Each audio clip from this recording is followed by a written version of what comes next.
पाकिस्तान और बांग्लादेश की बढ़ती कुर्बत से भारतीय हुक्मरानों की बेचैनी बढ़ती चली जा रही है।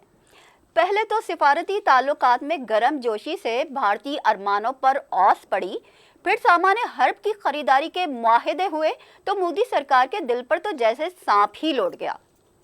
बानी पाकिस्तान कायदे आजम मोहम्मद अली जिन्नाह का यौम पैदाइश ढाका में मनाया गया तो जैसे भारतीय नजरिया दफन ही हो गया।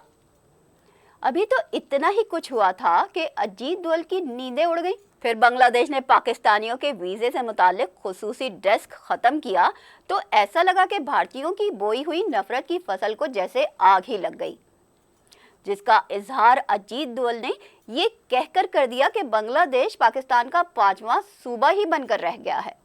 अब ये तो भारतीय हुक्मरानों के इब्तदाई सदमात थे। इसके बाद पाकिस्तानी कारोबारी वफ्द 12 साल बाद बांग्लादेश जा पहुंचा।